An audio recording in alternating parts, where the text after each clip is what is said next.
Hi, mamas. So I'm back with you. It's Althea, your feng shui coach and expert. And so in a previous post, I mentioned to all of you uh, how you can become more sensitized to your living environment by opening your doors with beginners loving eyes, like if you were opening your door, and your highest self was walking in, um, showing you how that space truly makes you feel, and the thought process that arises when you walk into that space. And so I actually did this for myself, and I am also a work in progress. So I do not ascribe to perfection. um, I don't think feng shui is about perfection. And, sometimes our spaces are messy and they can bring forth uncomfortable feelings, right? So I did this and I noticed, every single time I walk into my bedroom, I have this feeling of, like relaxation, release, inspiration. um, I have made my bedroom into a really soulful, intentional, beautiful space that just speaks to me. And it's like my little retreat, really, from the rest of the home, which can feel really chaotic. And this is actually a big reason why I am in the midst of, creating a course for moms about how to create your sexy, soulful bedroom, because I truly believe that as moms, we need to put our oxygen mask on first and not always focus on the aesthetics of every other part of the home, although that is, lovely too if you want to do it. But I would much prefer that moms, you know, make your space a priority because you need it at the end of the day. Okay?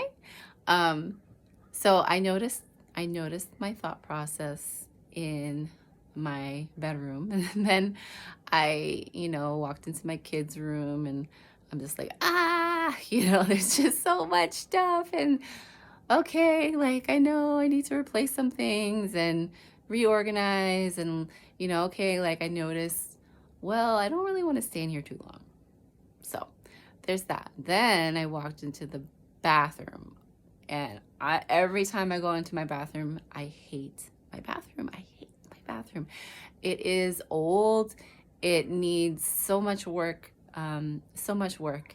And I know that it does take space in my mind because I think about how I need to repair the floors and how I need to, repair the lighting and get a vent so that the paint stops chipping off of the walls.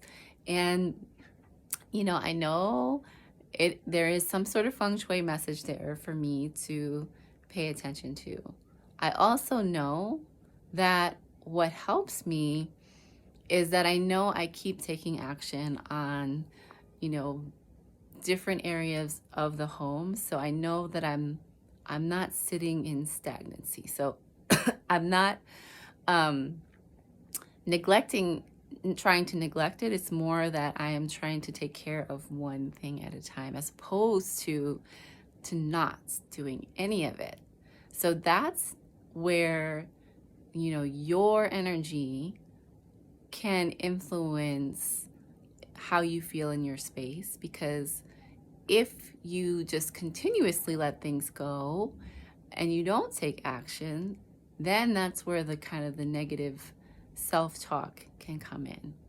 And so I help to, I guess, counteract that negative self-talk by continuously taking action and making improvements in my home as I financially can, because some of this does require resources, right? So that's another way to look at this. It's not as though you have to have a perfect, immaculate home, because for many of us moms, that is not always possible. It's not always the case, unless you have somebody, you have all your time you're spending on doing that, or you're hiring somebody to help you do these things. And so I'm all about the practical moms and being practical with feng shui. So when I talk about noticing how your different spaces make you feel, that's what it is. It's really just providing you with this information so that then you know what actions you want to take and what actions are on the highest priority list for you, right? So if you know a particular space really just is bringing you down and it makes you feel bad, then maybe, and it's within your resources, then maybe that is the space to focus on, to pay attention to first. Or maybe it is your bedroom, because that's where you spend 1/3 of your life, right?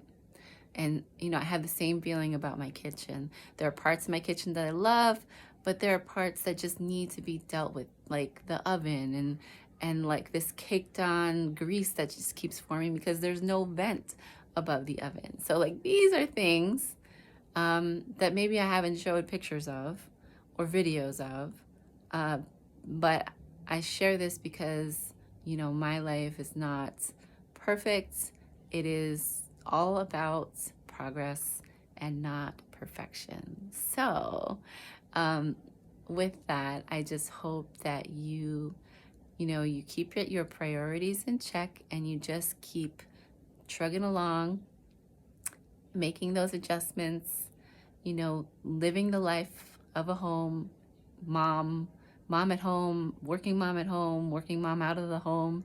It's all about the energy of life and the chi in your home, which is it's ongoing, it's everlasting, and you're always going to have a relationship with your environment, and there are things that are going to break down, and that is just the sign of the life of the objects in your home.